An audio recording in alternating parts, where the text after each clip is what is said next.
Salut les confinés ou pas, je ne sais pas au moment où la vidéo sortira, est-ce qu'on sera toujours confiné ou pas. En tout cas aujourd'hui nous sommes le 11 avril et nous sommes toujours confinés depuis presque 3 semaines. Donc je vous salue les confinés, mais j'espère qu'au moment où on verra cette vidéo, nous serons tous libres, qu'on aura pu retourner à nos occupations, retourner au travail, retourner revoir nos amis, retourner revoir notre famille. Et si vous êtes resté à la maison pendant tout ce temps, je vous félicite d'avoir suivi toutes ces recommandations. Et si par contre on est toujours à la maison, je vous invite à y rester et à profiter de la chaîne YouTube et d'autres chaînes YouTube. Vous pouvez aller voir par exemple la chaîne de mon ami Antogeek. Vous pouvez aller voir également la chaîne de mon ami Mika, le monde de Imlik. Si vous aimez toutes les reproductions de véhicules et de maquettes de ce que fait Eaglemoss, je vous invite à aller voir la chaîne de Mika qui fait de superbes réalisations. Si vous aimez également les jouets, les figurines et autres, vous pouvez aller voir la chaîne de mon ami Mickaël également qui est mon monde de geek. Donc allez voir cette chaîne là aussi. Si vous aimez les figurines 1/12e, les Marvel Legends, allez voir Antoine sur la chaîne Toys Tracker et je vous mettrai 2-3 petites chaînes supplémentaires d'amis que vous pourrez aller consulter afin de vous divertir si vous avez épuisé le stock des vidéos de Virtual Devil.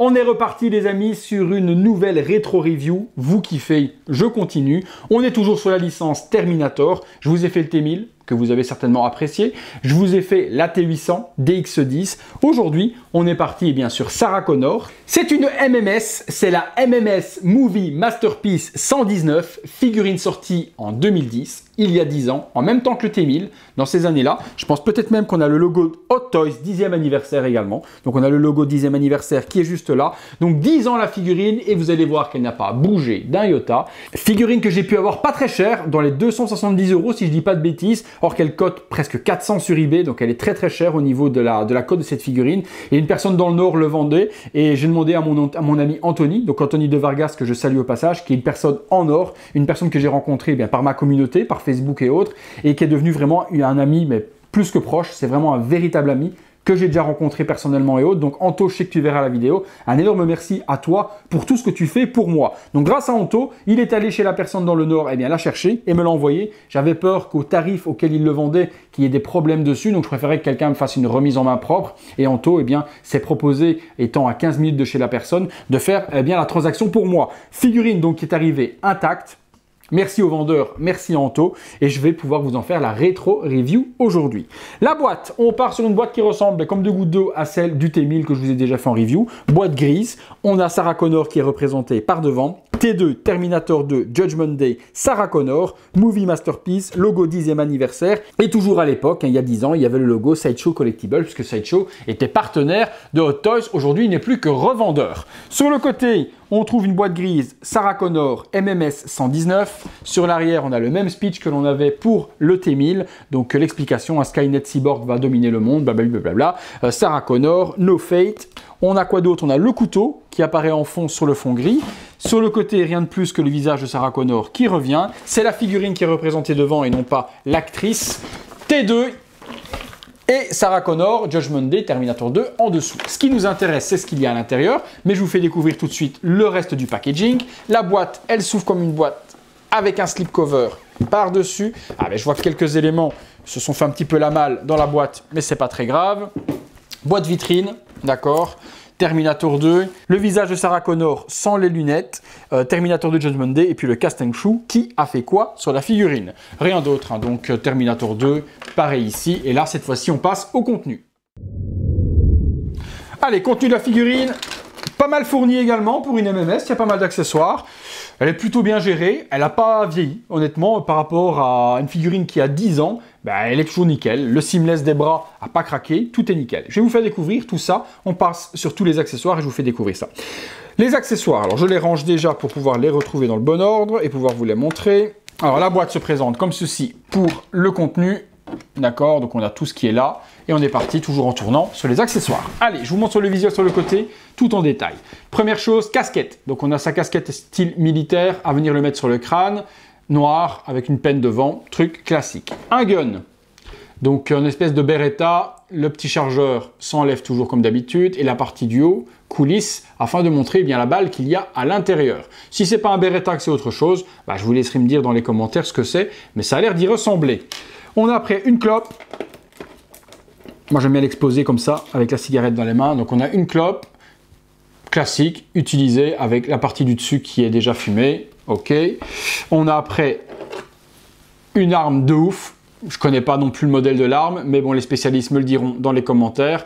Viseur, partie de devant, il y a un silencieux, si je dis pas de bêtises, mais il a dû se faire la malle dans la boîte.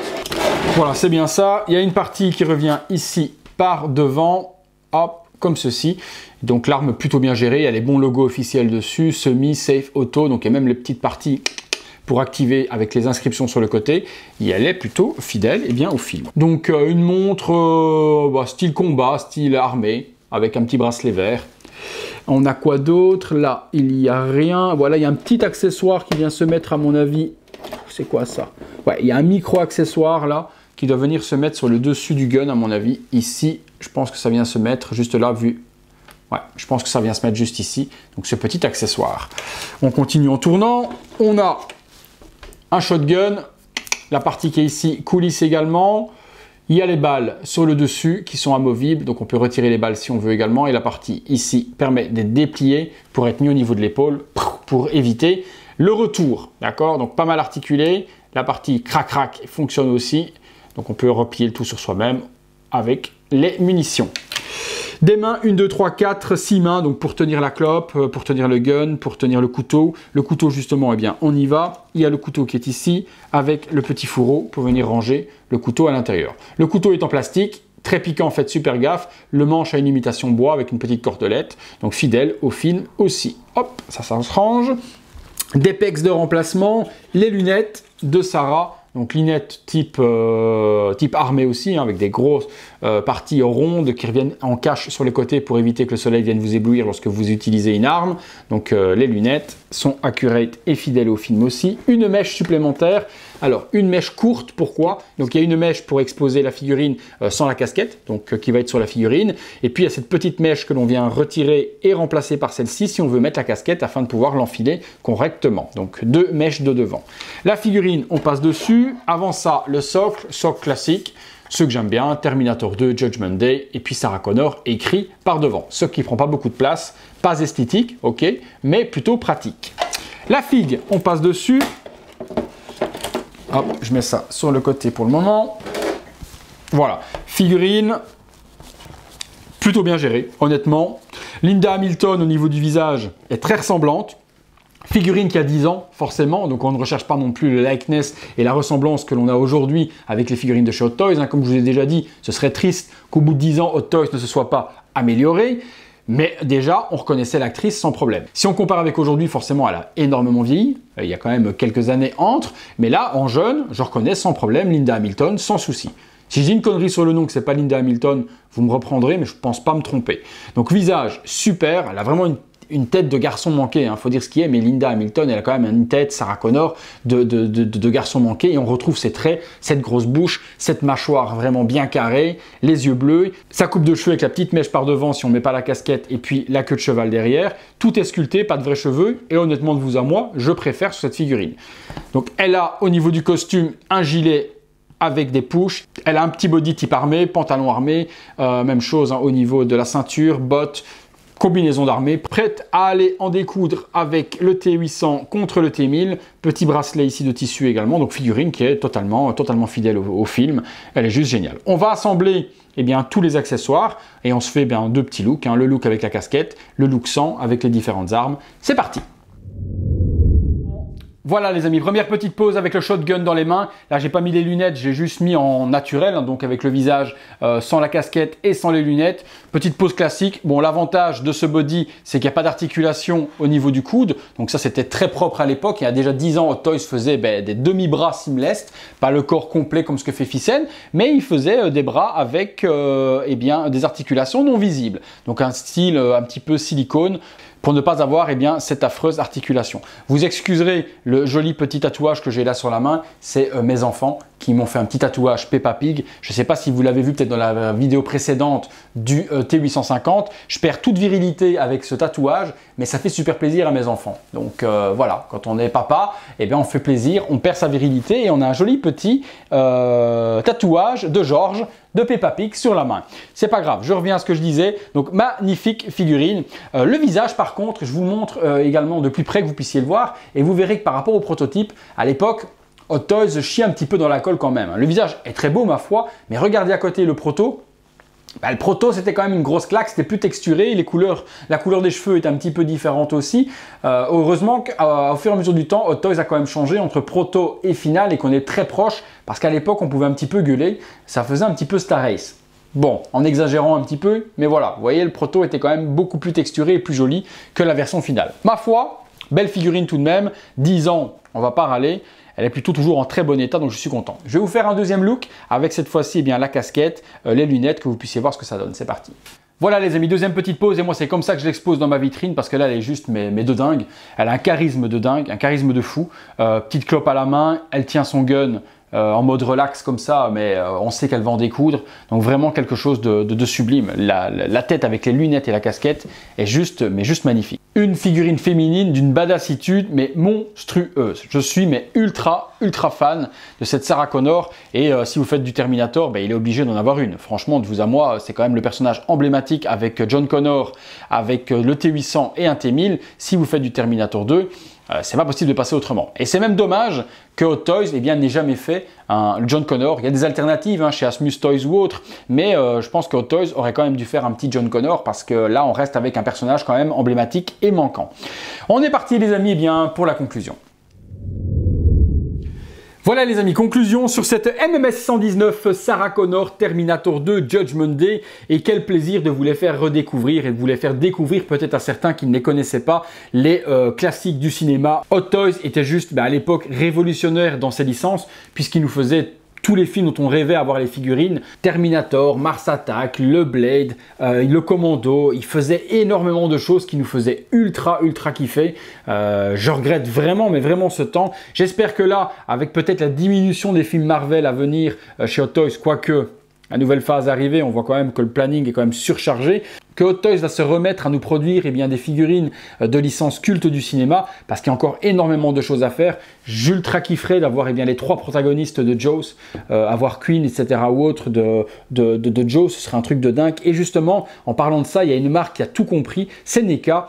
Et Iron Studio également en statuette, mais en figurine articulée, NECA a compris vraiment dans quoi il fallait se mettre. NECA est en train de sortir vraiment les classiques du cinéma. Ils ont commencé avec les Goonies. Ils ont sorti déjà 2 marins de la licence Jaws aussi, donc ils sont en train de faire énormément de figurines. C'est petit, malheureusement, parce que je collectionne moi je suis habitué sur du 1/6, donc il serait temps que NECA se bouge un peu et se dise tiens, est-ce que j'attaquerai pas un petit peu le marché de Hot Toys et faire des 1/6? Et là je pense qu'il y a vraiment quelque chose à faire parce qu'ils ont acheté énormément de bonnes licences. Et en parlant de ça, Iron Studio également a racheté des licences du cinéma en classique afin de faire des dioramas en statuette 1/10. Ça va faire mal aussi. Donc j'espère que Hot Toys va se secouer un petit peu, va se dire l'Europe et les États-Unis, parce que ça marche peut-être pas forcément en Asie. En Asie, vous savez qu'ils sont fans de super-héros, ce genre de choses. Donc les films comme ceci, peut-être que c'était pas vraiment ce qui marchait en Asie, mais en Europe et aux États-Unis, c'est ce que nous on attend. On attend d'avoir ces figurines de dingue. Donc j'espère que Hot Toys va se secouer un petit peu, va se dire la communauté américaine et européenne, qui est quand même un bon marché, attend pas mal de figurines et on va commencer à les refaire. On verra, l'avenir nous le dira. En tout cas, en revenant sur la MMS 119, super figurine, elle n'a pas pris une ride, elle est juste sublime, elle complète ma collection Terminator, donc du coup maintenant j'ai DX10, DX13, la MMS 119 et également le T1000. J'ai également dans la licence Terminator 1, le T850 que je vais vous faire découvrir incessamment sous peu aussi dans les semaines à venir. Mais petit à petit, il y a de belles choses à redécouvrir chez Hot Toys et j'espère que vous kiffez vraiment ce concept.